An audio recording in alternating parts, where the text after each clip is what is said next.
Hello and welcome everybody to my channel Omni Bioentrance, and today we will be discussing GATE Life Science question paper conducted in the year 2023. I will be discussing biochemistry section from the chemistry portions. They have asked some two questions there, so that I will be discussing. Then biotechnology, cell biology, plant physiology, molecular biology, genetics and immunology. I have answered GATE Life Science Biochemistry question paper for 2023 as well as 2024. You can refer to my channel for the same. If you are new to my channel, please do like, share and subscribe. So coming to the first question. Which of the following is or are correct when two single complementary strands of DNA come together to form double helix at given temperature? So when two single complementary strands of DNA, they come together to form double helix, the process is spontaneous and it releases energy. Why? Because there is hydrogen bond formation between the base pairs as well as there is stacking of the bases. So delta H will be negative. So that means it will be less than 0. So D, and the process is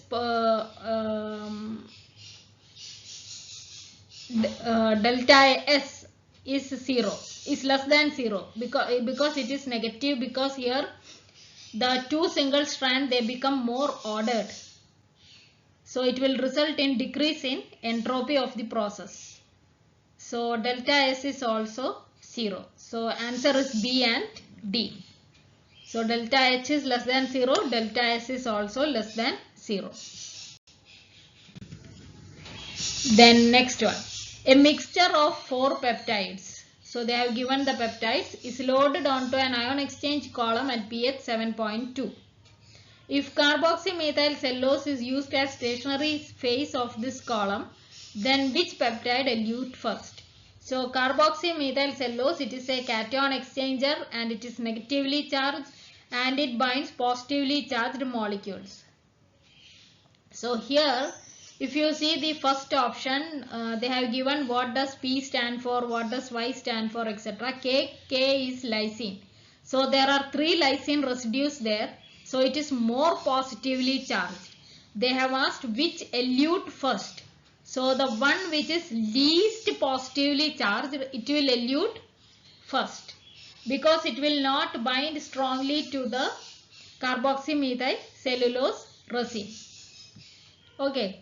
Now this one, it is more positively charged, so it will bind more tightly to the CM cellulose. Then if you see this one, R is arginine, there are 2 arginine residues, so it is also positively charged. Here also 2 arginine residues, again more positively charged. But here if you see, only 1 lysine residue is, what is L? L they have not given. Okay, there is no Y is tyrosine, P is proline. There is no this thing, positively charged or basic residues in this LVVYP peptide. So it is not going to bind to CM cellulose. So it will elute first. Okay, so your answer must be option D. If you take L as lysine, only 1 lysine is there. Again it is still less positively charged, so it will not strongly bind to CMC and it will elute first. I don't know what is L. They have not mentioned in the question what is L. Okay, which amino acid it is. Okay. Then next one. Rotenone is a chemical often used to kill insect pests on crop plants and fishes in lakes. Rotenone acts by inhibiting electron transport from NADH dehydrogenase enzyme in complex 1 to ubiquinone in the mitochondrial electron transport chain. Which of the following explains why plants can tolerate rotenone application? This is because plants have additional NADPH dehydrogenase, which is located on the inner mitochondrial membrane, and it is resistant to rotenone. And this enzyme, it allows the plant to bypass the rotenone sensitive complex 1, okay, rotenone sensitive complex 1, and result in ATP production. So answer is option D. Then next one. Regulation of phosphoenol pyruvate carboxylase governs carbon dioxide fixation in both C4 and CAM, crassylation acid metabolism plants. Which of the following statement with respect to peptidase activity is correct? So peptidase in C4 plants is inactivated by dephosphorylation during the day. That is incorrect. Then peptidase in CAM plants is inactivated by dephosphorylation during the day. So in CAM plants, peptidase is active at night when carbon dioxide is fixed to organic acids in CAM plants. During the day, peptidase is inactivated by dephosphorylation to prevent carbon dioxide fixation. So B is correct. So peptidase in C4 plants is inactivated by dephosphorylation at night. That is also correct. That is in the case of C4 plants. Whereas in C4 plants, it is inactivated by dephosphorylation during the day. So that's also correct. Then next one. Match the tasks given in group 1 with associated techniques conventionally used in group 2. So for ploidy analysis, you will use the technique fluorescence in situ hybridization. So P3 is there in B and D. Profiling of DNA methylation, Q. Q is for bisulfite sequencing, that is there in B. So B must be the answer, whereas D it is Q5.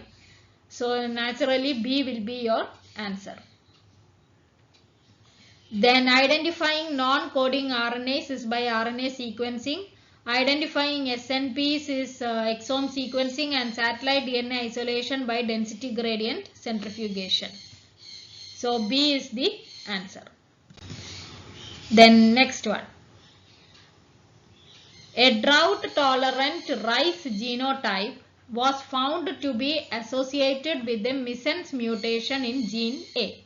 So the rice has got a gene, that is gene A, and there was a missense mutation in this gene A, because of which the rice became drought tolerant. That is what is meant by the first statement. Which one or more of the following experiments is or are appropriate to validate whether the mutation in A is the causal factor for drought tolerance? So is it because there was a mutation in gene A that the rice became drought tolerant? We have to find out. So what experiments can be done? Introduce the same mutation in a drought-sensitive rice genotype and test if it becomes drought-tolerant. That could be a very good experiment, because drought-sensitive means it will have normal gene A. Now you introduce the missense mutation in gene A of a drought-sensitive rice plant, and you test that plant to see whether it becomes drought tolerant. If it becomes drought tolerant, then you can confirm that the missense mutation in gene A is responsible for rice genotype, rice plant becoming drought tolerant. So A is correct. Delete the wild type A in drought sensitive plant. Now when you delete A, then why will you have to conduct the experiment itself? You are conducting it to see whether it is associated with missense gene A, or wild type A is associated with missense mutation that is causing drought tolerant. When you delete A, you are not going to find out anything regarding A. So B is not correct. Determine the stability of the protein encoded by the wild type and the mutant forms. No. You have to see at the genetic level. Repair the mutation in the drought tolerant rice genotype and test if it becomes drought sensitive. Okay. So you take this drought tolerant rice which is having this missense mutation in gene A. Okay, you repair the mutation and then you test if it becomes drought sensitive. Now when you reverse the mutation and if it becomes drought sensitive, then you can confirm that missense mutation in gene A is causing drought tolerance in rice. So D is also correct. So A and D is the answer. Then next one. Blue light can directly induce opening of stomata. Blue light also triggers photosynthesis in the guard cells which indirectly induces stomatal opening. So there are two types of mechanism of how blue light can induce opening of stomata. One is by direct mechanism and the other is indirectly via photosynthesis. Now, which one of the following experimental approaches would test the direct effect of blue light on stomatal opening? So, if you see option D, that is inhibition of photosynthetic electron transport by DCMU. So, by applying DCMU, you can block the photosynthesis. And this will prevent the opening of stomata via photosynthesis, because opening of stomata via photosynthesis is by indirect mechanism. So you can confirm that blue light can directly induce opening of stomata. So here first what you have to do, you have to stop photosynthesis in the guard cells. So by that you are preventing indirect mechanism of opening of stomata. So what is left out? Blue light can directly induce opening of stomata. So they have asked for direct effect of blue light on stomatal opening. So it will confirm. So D is correct.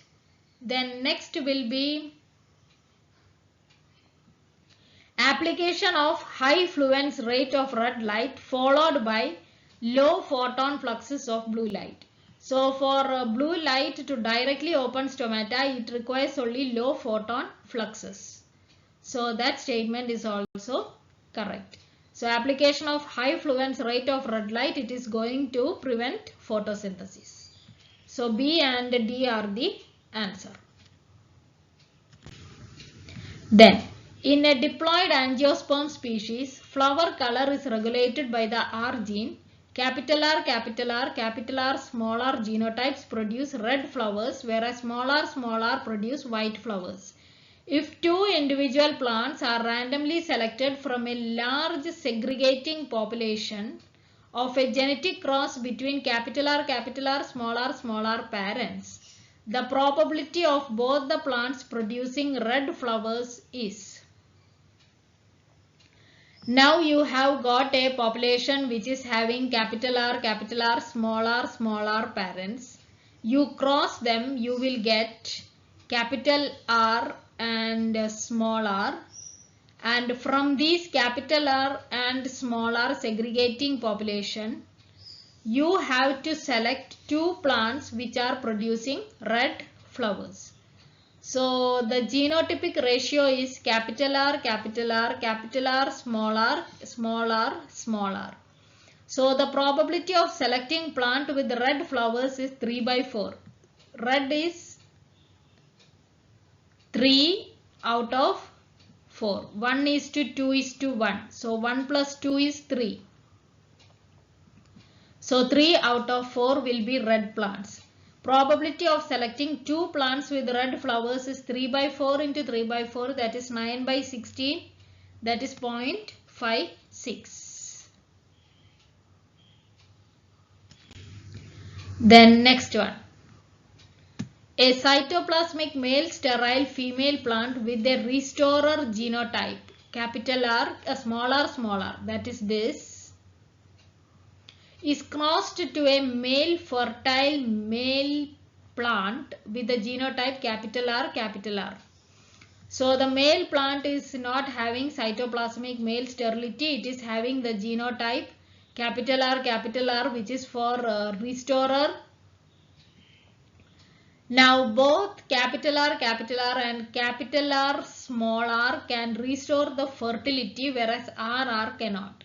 So if you get a plant with cytoplasmic male sterility having capital R and the other plant with capital R small r having cytoplasmic male sterility, then it will result in fertile male.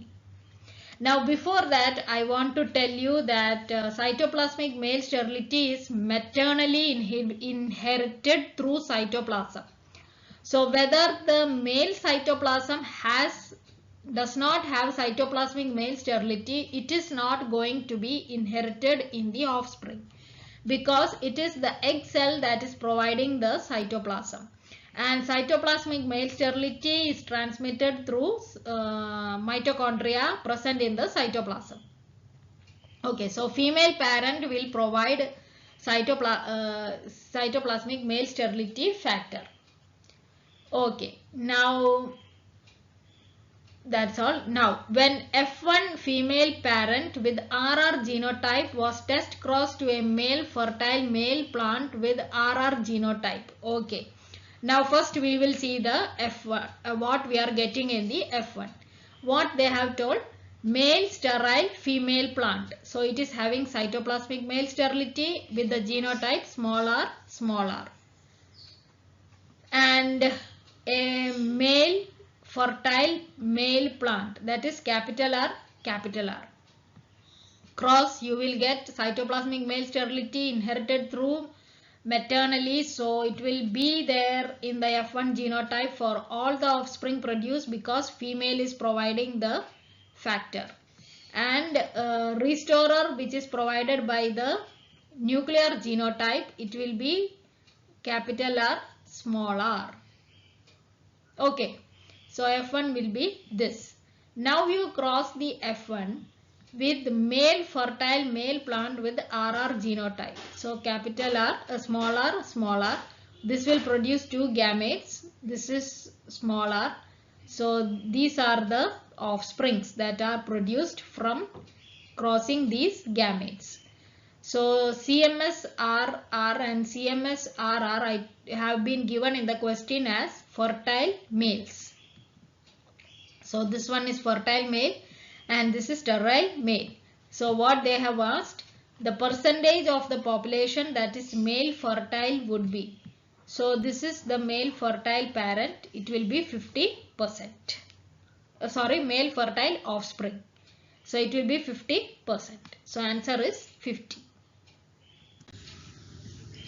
Then the frequencies for autosomal alleles capital A and small a are 0.5 and 0.5 for P and Q respectively. Capital A is dominant over small a.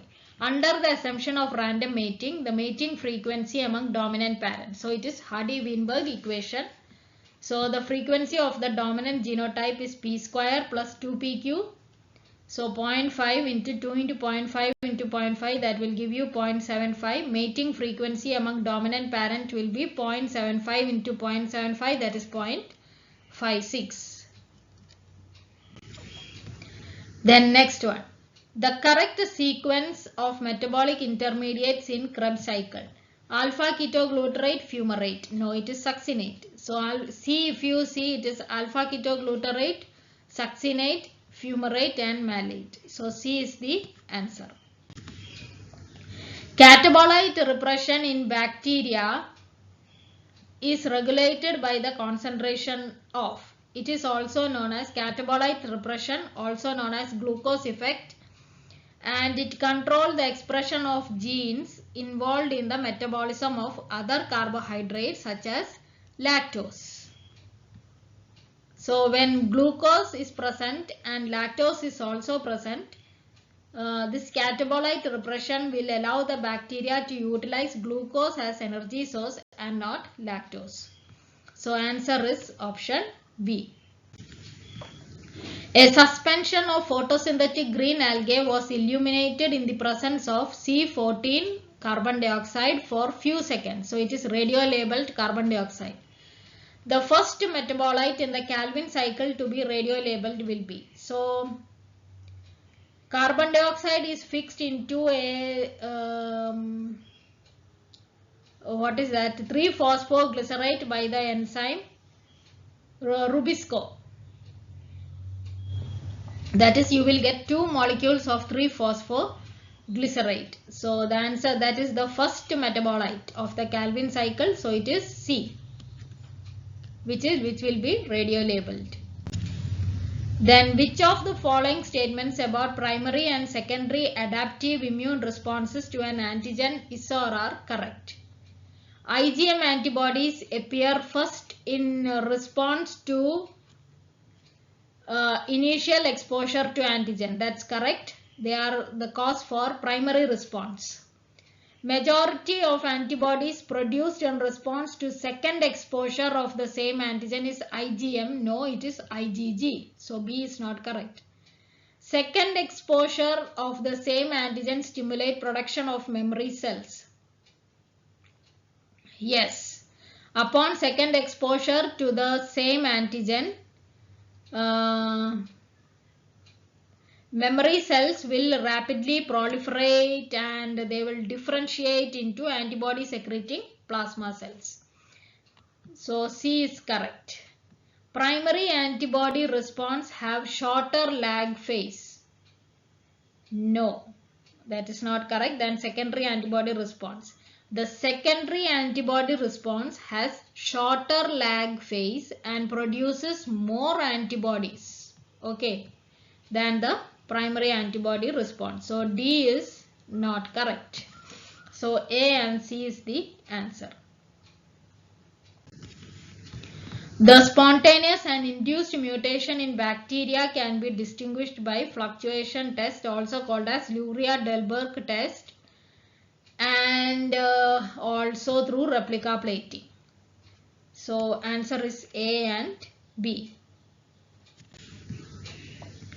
In a population of 1000 wild dogs in a grassland, 360-480 dogs had black body color with genotype B and B small b respectively. In the same population, remaining dogs were white in color with genotype small b. Based on this data, frequency of allele B. Okay, so number of dogs with genotype small b will be 1000 minus 360 minus 480, that will give you 160. So total number of alleles will be 480 into 1 plus 160 into 2, that is 800. And total number of alleles in the population will be 1000 into 2, that is 2000. So frequency of allele B will be total number of alleles by total number of total number of small b alleles by total number of alleles. So 800 divided by 2000, that will give you 0.4. Then next one. A mature rat sperm cell has 2.5 microgram of genomic DNA, that is equivalent of a haploid genome. Compared to this sperm cell, the amount of genomic DNA in micrograms in the somatic cell, which is in the G2 phase of cell cycle. So somatic cell is in G2 phase, so it has already replicated its DNA and has twice the amount of DNA in the cell in the G1 phase. So sperm cell, it is haploid, it is having 2.5 microgram DNA. So somatic cell which is diploid will have 5 microgram of DNA in the G1 phase. G2 phase, it will have twice the amount of DNA as in G1 phase. So into 2, that will be 10 micrograms of DNA. So answer is 10 microgram of DNA. Then next one. Match the syndromes in column 1 with the cause. So Prader-Willi syndrome, chromosome 15. So where can you find chromosome 15? Yes, it is 3. So P3. Genetic disorder, usually that is there only in one option. So C must be the answer. Caused by deletion of a part of chromosome 15. Down syndrome, trisomy of chromosome 21. So 4. Caused by presence of all or part of a third copy of chromosome 21. So Q4. Cushing syndrome, corticosteroids, cortisol. Yes, a collection of signs and symptoms due to prolonged exposure to corticosteroids like cortisol. Turner syndrome, X0 condition. So one X is missing, so it must be a genetic condition in which the female has partially or completely missing the X chromosome. Then Fanconi syndrome. So a syndrome of inadequate reabsorption in the proximal renal tubule of the kidney. So answer is option C. Then match the immunological statements in column 1 with appropriate descriptions for column 2. Active acquired immunity. It is direct contact with the pathogen that enters the body. It is acquired immunity and it is active, so it is through direct contact with the pathogen. So P must be 1. That is there in, sorry, P must be 2. Okay, that is there in A only, so A must be the answer. First line of defense, your skin barrier. So Q must be 3. Surface barriers, 3. Q3, passive natural immunity. That is passive, obtained from another source. That is natural. Here it is natural immunity. So antibodies pass through placenta. It is natural, passive natural immunity. So R4. Second line of defense, that is complement proteins and interferons. So S1. Then match the standards or stated cofactors in column 1 with their respective enzymes. Cu2 plus, it is for cytochrome oxidase. So P2 is there in B and D. Selenium is glutathione peroxidase, so Q4, so B must be the answer. Then Ni2 plus, it is for urease.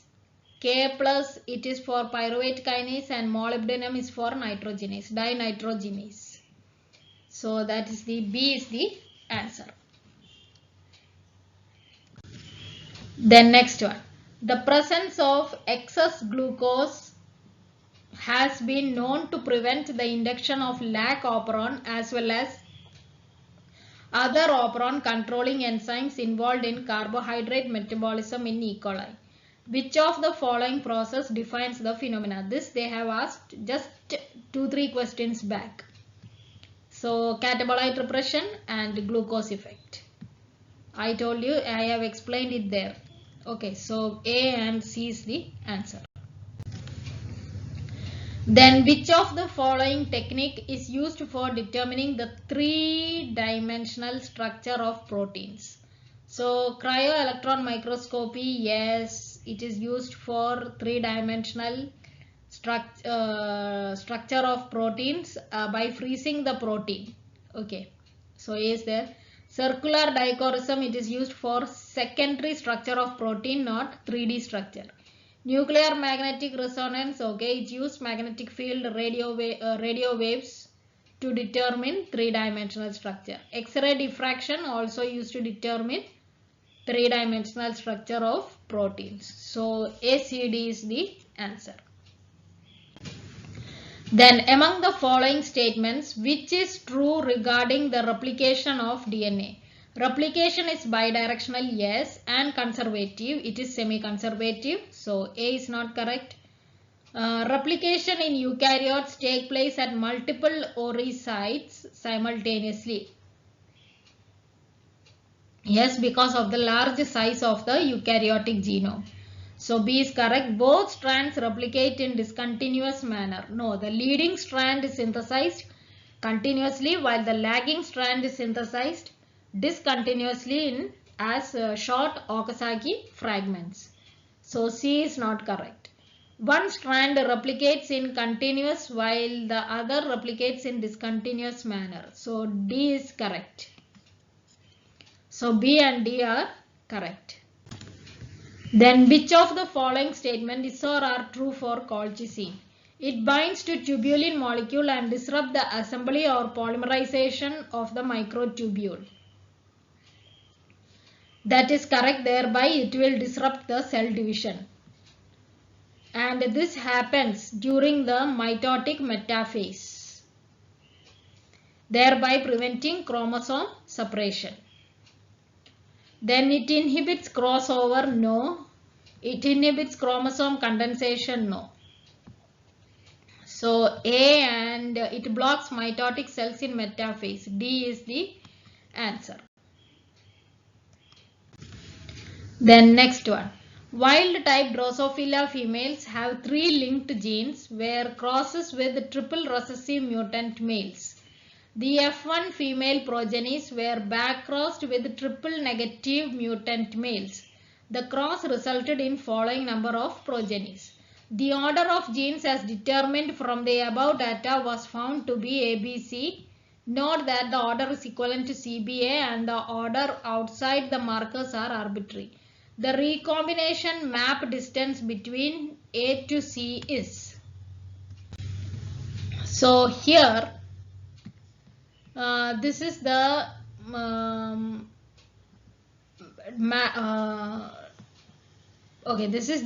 first this is the parental, the one with maximum number of progeny, so that is parental. The one with least number is your double crossovers and the rest are single crossovers. So gene order from double crossover, because the middle gene is going to change its position, it is ABC. They have already given in the question. It can be CBA also, no harm. But B has to be in the center. So they have to find out the gene order between A and C. So first you have to calculate the gene order between A and B and then B and C. Then you will get gene order and add that and you will get gene order for AC. So AB calculation, gene order between what is the distance between A and B. So A and B undergo single crossover. You will get A, B, C and ABC, and if you see here it is 112 and 103. So 112 plus 103 plus double crossovers have to be added because they also undergo crossing over at this position into 100. So you will get 24.6. Now single crossover between B and C. So the distance between B and C, the same way you will get it as 29.2. Distance between A to C is, add both of them, you will get 53.8. Then next one. The length of a double helical DNA molecule is 13.6 kilometers. If the DNA double helix weighs 1 in 10 raised to minus 18 grams per 1000 nucleotide pairs and the rise per base is 3.4 Armstrong, then the weight of the double helical DNA molecule in nanogram will be. So length of the DNA, they have given it as 13.6 kilometers and rise per base pair it is 3.4 Armstrong. So convert it into kilometers, that is multiply by 10 raised to minus 13, you will get it in kilometers. So number of base pairs will be 13.6 divided by 3.4 into 10 raised to minus 13. So that will give you 4 into 10 raised to 13 base pairs. So weight of 1000 base pair DNA, they have already given 1 in 10 raised to minus 18. So weight of 4 into 10 raised to 13 base pair DNA, divide, you will get it in grams, convert to nanograms, it will be 40 nanograms. So that's it. Thank you for watching my channel. Please do like, share and subscribe. Thank you.